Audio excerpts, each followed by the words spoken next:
Sí, muchas gracias en primer lugar a los organizadores de estas jornadas, a la Universidad de Jaén, a la Fundación por haberme invitado a participar en ellas. Yo estoy encantado siempre que vuelvo a Jaén y a la Universidad de Jaén. Soy jiennense militante, nací en Jaén y me siento muy orgulloso cada vez que vuelvo a mi tierra y a la que considero mi universidad, a pesar de que no trabaje aquí. Tal y como se ha anunciado, mi intervención esta tarde tiene el objetivo de intoxicarles jurídicamente.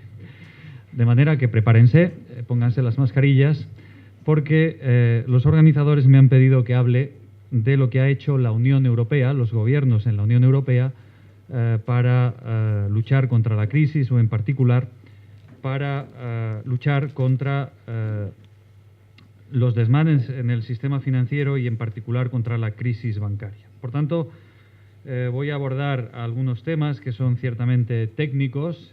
Intentaré hacerlo de la manera menos técnica posible, pero desde luego que estaré abierto luego, en cualquier caso, en el debate o en la sesión de preguntas para profundizar más en cualquiera de estos temas.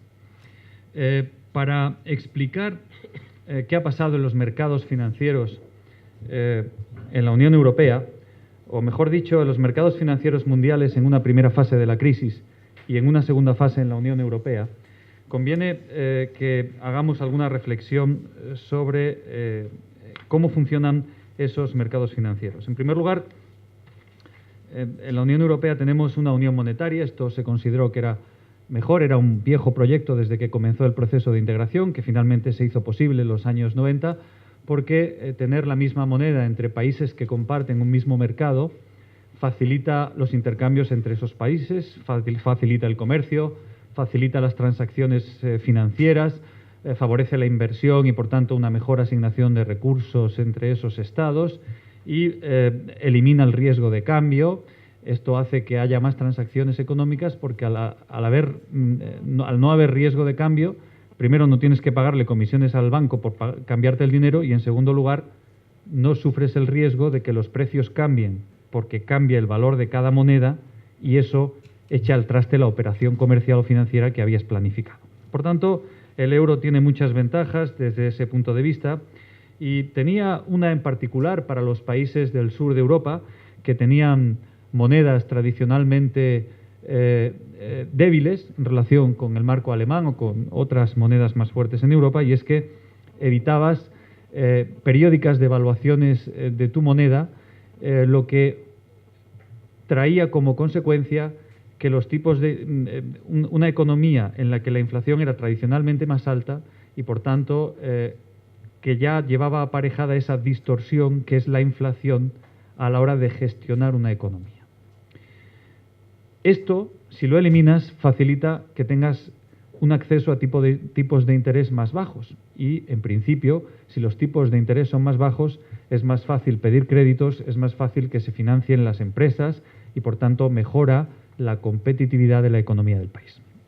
Así que nos incorporamos alegres al euro, presumiendo de haber pasado los exámenes de los criterios de convergencia que se establecieron para ser miembros de ese selecto club. Ser miembros del euro implica que los estados que participan coordinen sus políticas económicas. No se puede participar en una unión monetaria, varios estados no pueden compartir una moneda si no coordinan mínimamente sus políticas monetarias. ¿Por qué? Pues porque, por ejemplo, si uno de esos estados tiene mucho déficit público y los otros no, el déficit público es una forma de aumentar la masa monetaria en circulación y genera inflación. Por tanto, si tú tienes inflación, estás deteriorando el valor de la moneda que compartes con otros. Estás perjudicando la estabilidad de esa moneda. Si unos estados no tienen inflación y unos sí, la moneda puede seguir siendo fuerte porque la media de inflación sigue siendo baja. En definitiva, el ahorro de unos estados está permitiendo el exceso de déficit en otros. Y eso no es justo. En ese tipo de club no se quiere participar si tú eres de los que ahorran o de los que mantienes un déficit público moderado. Esto en teoría, porque lo que estoy diciendo son las reglas, digamos, que se establecieron en un juego y como, si tengo ocasión de explicar, haré, veremos que algunos incumplieron esas reglas en 2003-2004, como fueron Francia y Alemania, y se cambiaron un poco las reglas para hacerlas más flexibles, para que esos países luego pudieran cumplirlas. Pero en principio, como criterio general, es necesario coordinar las políticas económicas de los países que participan en una unión monetaria si no se quiere que salte por los aires. Y esa coordinación se estableció sobre la base de dos principios fundamentales. Primero, los Estados van a tener una disciplina presupuestaria, no van a superar el 3% de déficit público, y si lo hacen, hay un procedimiento de sanción con multas enormes al final de ese procedimiento de sanción, multas tan importantes que ningún Estado será tan irresponsable de llegar hasta el final, que volverá al redil antes de ponerse en situación de tener que sufrir esas multas. Primer elemento de coordinación de políticas económicas. Y segundo, se prohíbe el privilegio, se prohíbe cualquier acceso privilegiado al crédito por parte de los Estados. Es decir, los Estados no pueden tener ningún privilegio cuando intenten financiarse, cuando pidan dinero prestado. No pueden, por ejemplo, decir, quien me preste dinero pagará menos impuestos, tendrá desgravaciones fiscales. No pueden obligar a los bancos que operan en su país a comprar deuda pública. No pueden decir, usted invierta una parte de su capital en deuda pública. ¿Esto qué significa? Que los Estados no tengan privilegios a la hora de pedir prestado, de acudir a los mercados. Que los mercados disciplinan a los Estados.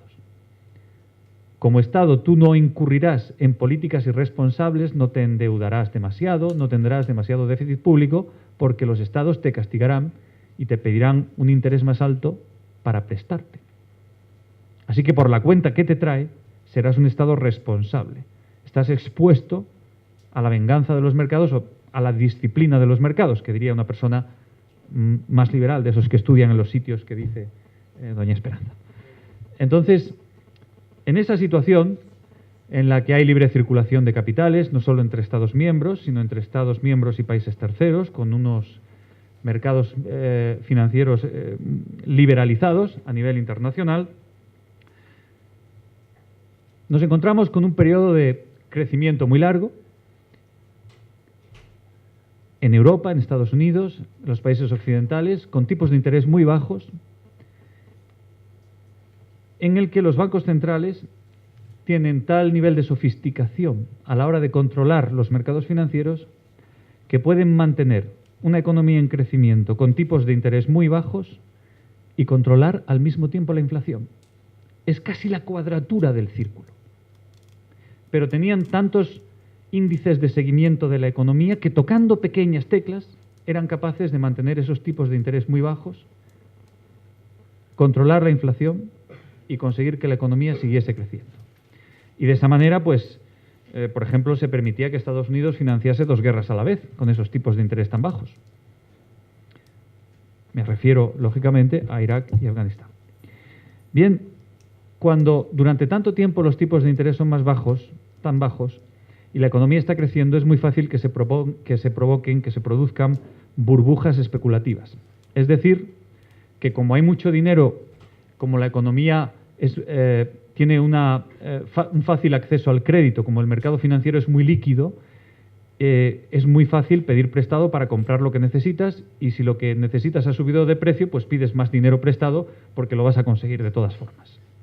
Y entonces se produce una subida de precios especulativa propia de la economía de mercado, que ha ido siempre con ciclos de crecimiento, ciclos de recesión, ciclos de crecimiento. Es decir, en la economía de mercado, en la economía capitalista, se va comprando a un precio cada vez más alto porque todo el mundo piensa que mañana va a estar más caro ese producto, ya sea el petróleo, ya sea una vivienda, ya sea las acciones de un banco, hasta que están tan caras que nadie puede comprarlas.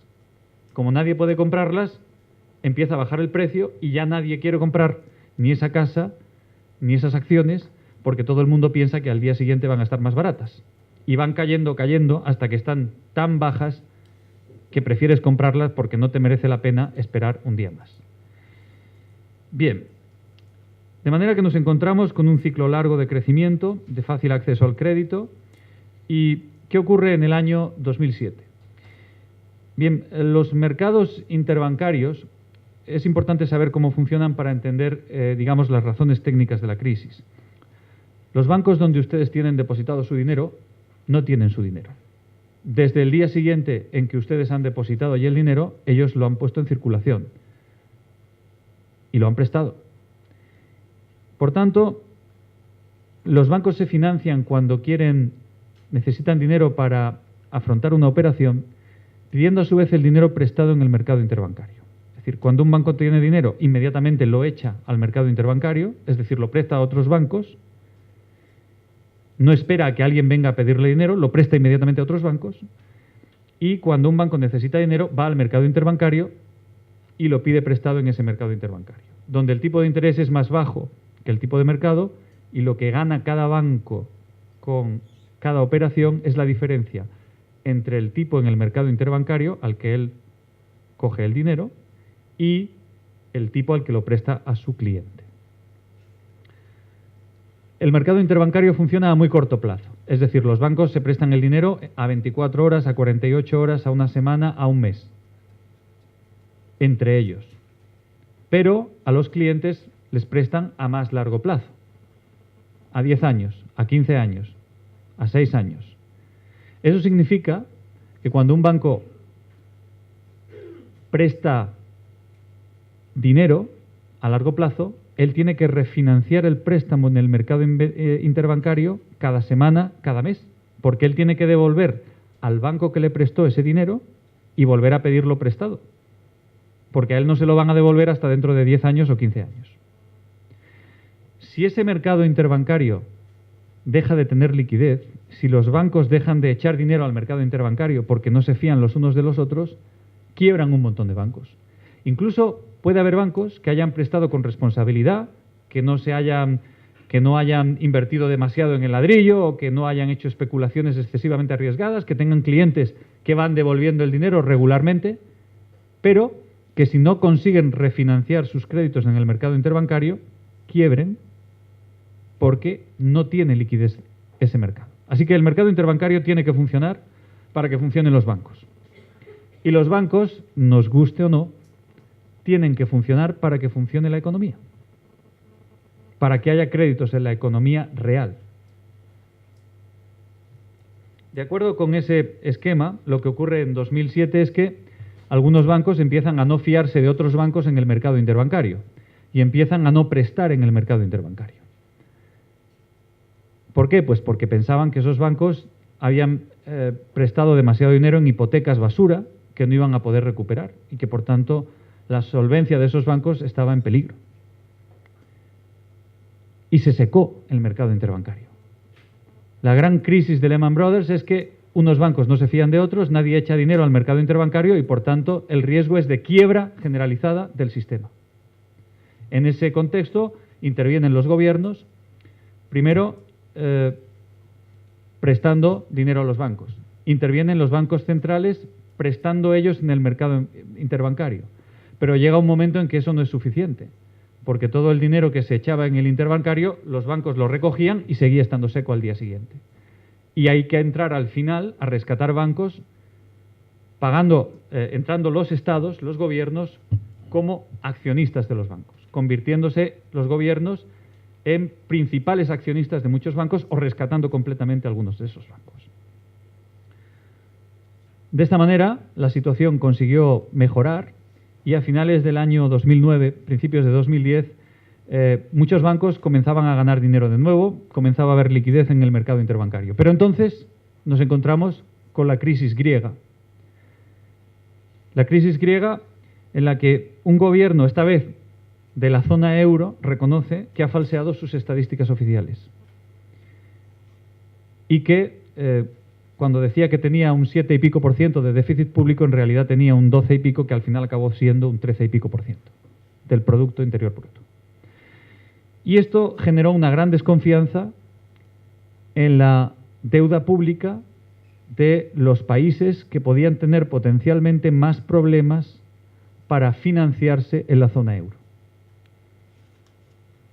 Si estás en la zona euro y tus deudas son en euros, no puedes monetarizar tu deuda.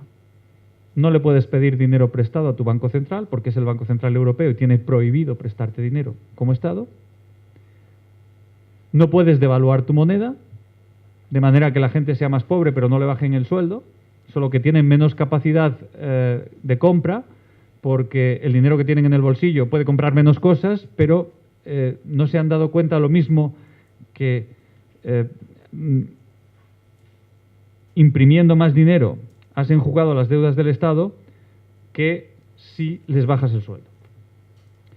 Bien, en esas circunstancias, como digo, nos encontramos con una crisis de confianza en la deuda de algunos Estados miembros de la zona euro que no pueden librarse de su deuda pública dándole a la máquina de imprimir dinero.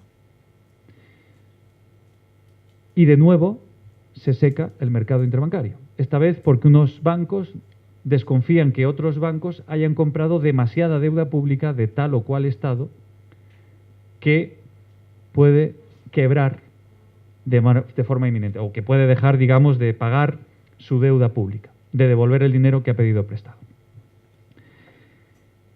Y de la misma forma que antes, hay que, primero, conseguir que esos bancos vuelvan a prestar dinero en una situación de negocio habitual, y en segundo lugar hay que ayudar a esos estados que no consiguen financiarse en el mercado prestándoles dinero para evitar que quiebren.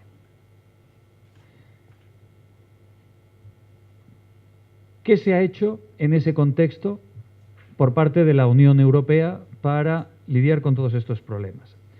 Se han adoptado muchas iniciativas, es decir, se han creado varios mecanismos de asistencia financiera, de los cuales el que actualmente está en vigor ahora y de cara al futuro es el mecanismo de estabilidad financiera. Se ha mejorado la coordinación de la política económica de los Estados miembros, en particular en la zona euro, de tal forma que la política presupuestaria hoy día en la zona euro es una competencia compartida entre la Unión Europea y los Estados miembros, y si eres un Estado que ha recibido asistencia, entonces has renunciado en la práctica, lo digo así de claro, a tu soberanía presupuestaria. El Parlamento va a aprobar unos presupuestos que vienen en gran medida diseñados por las instituciones europeas y por el Fondo Monetario Internacional en algún caso. Y se han hecho otra serie de propuestas que no han visto la luz. Podemos hablar de ellas en el debate, como por ejemplo la de emitir eurobonos, es decir, convertir la deuda pública de los Estados miembros en deuda europea común, creando una agencia europea de deuda,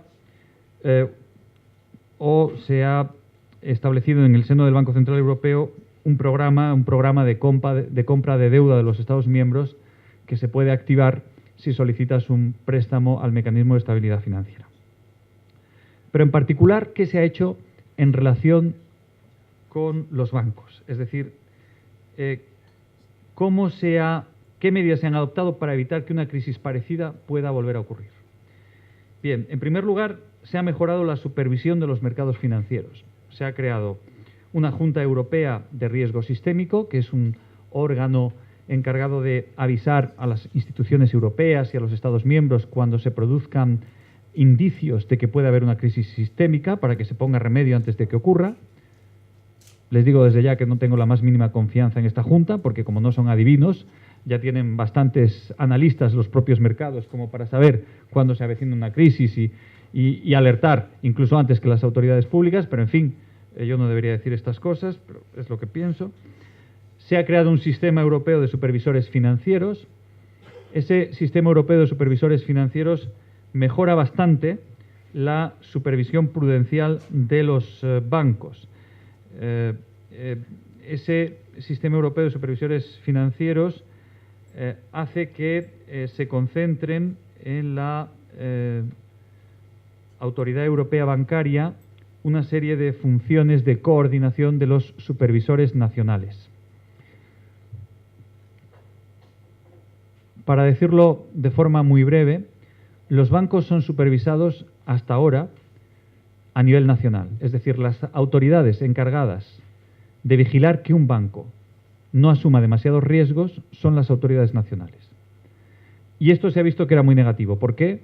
Porque había connivencia entre las autoridades nacionales y los dirigentes de esos bancos.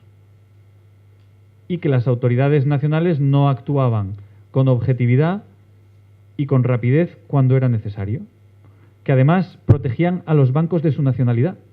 Tenemos bancos que operan a nivel paneuropeo, con filiales y sucursales repartidas por varios Estados miembros, y la autoridad de un Estado miembro dice, hay que intervenir este banco, pero el país que lo supervisa, que es el país de origen, y que es el que tendría que pagar el dinero, la mayor parte del dinero, en caso de rescate, dice, vamos a dejarlo funcionar, que yo creo que no está tan mal.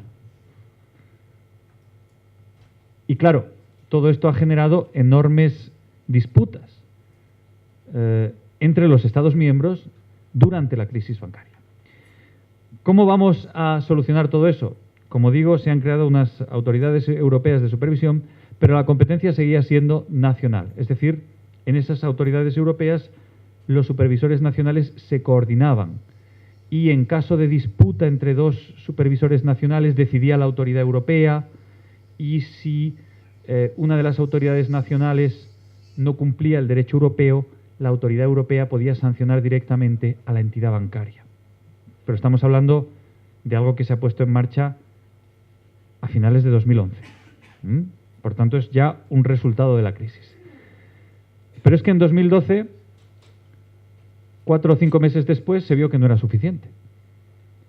Cuando se empezó a solicitar por parte de algunos estados que los mecanismos europeos de asistencia pudiesen financiar directamente reestructuraciones bancarias, no prestar dinero a un gobierno de un estado para que a su vez salve a los bancos, pero el responsable del préstamo es el gobierno, y por tanto eso es deuda pública y déficit público de ese estado, sino que el mecanismo europeo sea el que salve directamente al banco y el banco le deba el dinero al mecanismo europeo, de tal forma que si el banco al final quiebra, quien pierda el dinero sea el mecanismo europeo.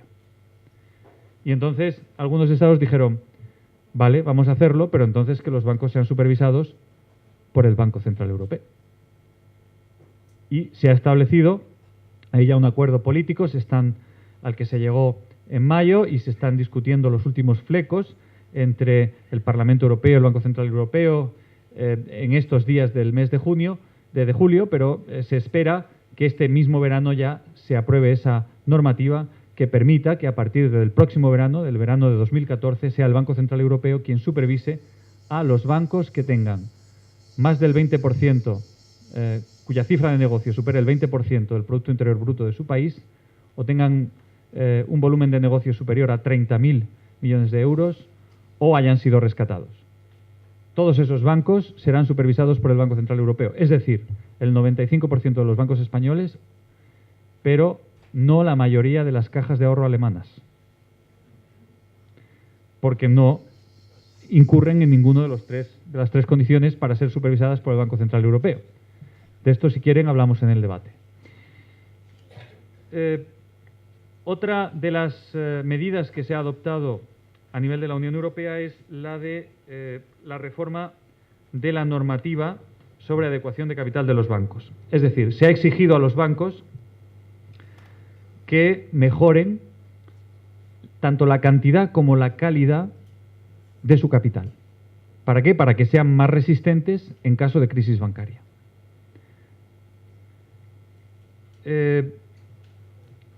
Esto significa que, sobre todo, la idea que se vende, sobre todo desde las instituciones europeas, es que de lo que se trata es de evitar que los ciudadanos pongan dinero para rescatar bancos en el futuro. Si un banco tiene problemas, los primeros que tienen que pagar son los accionistas. Son los primeros que tienen que perder el dinero. Es decir, usted tiene acciones de un banco que ha dejado de ser rentable, sus acciones no van a valer nada. En segundo lugar, quienes hayan comprado instrumentos negociables vendidos por ese banco. En tercer lugar, quienes tengan depósitos en ese banco superiores a 100.000 euros. Y en ningún caso quienes tengan depósitos en ese banco inferiores a 100.000 euros. Hay que hacerle pagar a los accionistas y a los que se fiaron de los instrumentos de inversión de ese banco el dinero que cuesta sacar ese banco adelante. Esos son los primeros que tienen que perder el dinero, y no los ciudadanos. Bueno, esta es la teoría. En la práctica es muy difícil evitar que los ciudadanos paguen cuando hay que reestructurar un banco. Y no hay más que ver lo que está pasando en España con las cajas y los bancos nacionalizados para ver la cantidad de dinero público que los ciudadanos estamos poniendo para que esos bancos sigan funcionando y puedan venderse.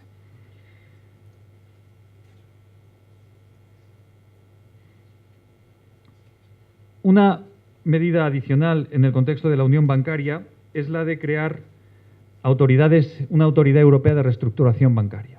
Es decir, hay una propuesta de la Comisión Europea que está a punto de salir adelante para que se armonicen los sistemas de reestructuración bancaria en los Estados miembros. Esto se va a armonizar, pero la semana pasada la Comisión, una vez que se ha visto que esto va a salir adelante, dio un paso más y propuso que la Comisión se convierta en la autoridad única de reestructuración bancaria y que se cree un fondo de reestructuración bancaria europeo para salvar a los bancos que en Europa lo necesiten. Esto es bastante complicado de hacer. Es una propuesta que pretende realizarse a muy largo plazo, pero con todas las reservas que Alemania ha manifestado esta semana en relación a esta propuesta, ahí está sobre la mesa. Hay además una reforma del Sistema Europeo de Garantía de Depósitos. Esto también está armonizado a nivel europeo desde 2010. En toda la Unión Europea todos los Estados garantizan que al menos los 100.000 euros primeros de cada depositante y cada entidad están cubiertos por un fondo de garantía de depósitos, pero la Comisión Europea ha propuesto que los sistemas de garantía de depósitos nacionales se presten dinero entre sí en caso de que un fondo de garantía de depósitos de un Estado se quede sin dinero, porque ha tenido que garantizar más depósitos de lo que había en ese fondo. Y Alemania hoy por hoy se opone a esto. Por tanto, esa propuesta de la Comisión está desde el mes de febrero de 2013 en el dique seco. Y para terminar, se ha propuesto, y esto es una propuesta relativamente revolucionaria y va a salir adelante, aunque no sé con qué contenido al final, el establecer un impuesto sobre las transacciones financieras. No sé si alguno de ustedes conoce una ONG que se llama ATTAC y que lleva al menos 15 años defendiendo la instauración de la tasa Tobin, que fue una tasa propuesta por un famoso premio Nobel de Economía que murió hace pocos años, en la que de lo que se trataba era de que cualquier transacción financiera pague un impuesto para evitar la especulación. Un impuesto tan bajo que si es una operación que no es especulativa, sea irrelevante, pero que si es una operación especulativa, las operaciones especulativas pues se repiten varias veces al día cuando estás operando, intentando sacar un beneficio del 0,2%, por lo que sube o baje una acción o un bono en bolsa. Claro, si lo que esperas ganar ese día es un 0,2%, si todos los días ganas un 0,2%, estás ganando a final de año una inmensa cantidad de dinero. Pero si te imponen un impuesto del 0,1%, tienes que pensártelo dos veces antes de hacer una operación para ganar el 0,2%. Por tanto, esto lo que hace es desincentivar la especulación, pero no perjudica a la economía real, a las inversiones directas, a las inversiones productivas. Y hay 11 Estados miembros de la Unión Europea que han establecido una cooperación reforzada para implantar este impuesto en su territorio. Una cooperación reforzada significa, es una iniciativa legislativa que solo vincula a algunos Estados miembros, no a todos los Estados miembros de la Unión Europea, y se utilizan las instituciones y el derecho europeo para establecer obligaciones solo entre esos Estados. Y así se va a hacer. Se va a implantar entonces un impuesto el año que viene, porque existe consenso político en hacerlo. Ahora lo que se están negociando son las excepciones, las operaciones que no van a estar sometidas al impuesto, y ahí está la industria bancaria presionando a tope para ir excluyendo la mayor cantidad de operaciones posibles. Si uno sigue estas negociaciones es realmente espeluznante la capacidad de presión que tienen. No pueden parar la iniciativa, pero van a sacar de ella casi todo lo que sea posible. Se pensaba que iban a obtenerse 35.000 millones de euros anuales con este impuesto, y tal y como va ahora mismo la negociación en el Parlamento, una décima parte de eso es lo que se va a sacar, si no siguen sacándose operaciones más todavía de la directiva, y por tanto al final quedan bastante menos. Pero, en fin, esta es, como digo, una iniciativa ciertamente progresista que algunos acusaban que podía descapitalizar los mercados europeos, es decir, hacer que muchos operadores financieros se muevan fuera, vayan fuera de la Unión Europea a financiarse y que perdamos como mercado financiero. Pero otros dicen que esto no va a afectar a ese mercado financiero europeo y que, sin embargo, sí puede ser muy útil contra la inflación. Así que, para terminar, diré simplemente que estas son las principales iniciativas en el ámbito bancario que se han adoptado en el seno de la Unión Europea, que el gran problema es que necesitas que el mercado financiero funcione para que funcione la economía real. Esta es la gran capacidad de chantaje que tienen los bancos. Si no funcionan los bancos, no funciona la economía real. Y mientras no se invente un sistema distinto en el que los bancos puedan cumplir su función social sin chantajear a la sociedad, tienen esa capacidad de hacer que se privaticen las ganancias, pero se socialicen las pérdidas. Los instrumentos como la tasa Tobin o el impuesto sobre las transacciones financieras, o el límite en la remuneración de los ejecutivos bancarios, que forma parte de la nueva directiva sobre requisitos de capital, intentan evitar, desde luego, elementos esenciales de esa capacidad de chantaje, pero no la erradican en absoluto. Y con esto sí que termino. Es evidente que la Unión Europea necesita tener una economía competitiva para poder mantener su sistema social. Es decir, tenemos un sistema social caro. Si queremos que la educación sea gratuita, si queremos que nuestro sistema de salud sea lo suficientemente amplio como para abarcar a la totalidad de la sociedad, necesitamos que la economía funcione. Y para eso necesitamos que los bancos funcionen, que los bancos ganen dinero. Y ese problema, por tanto, es un problema que necesitamos resolver para poder ser competitivos y poder defender nuestro modelo social frente a otras economías emergentes que no se van a esperar a que la Unión Europea sea competitiva y que resuelva sus problemas. Muchas gracias.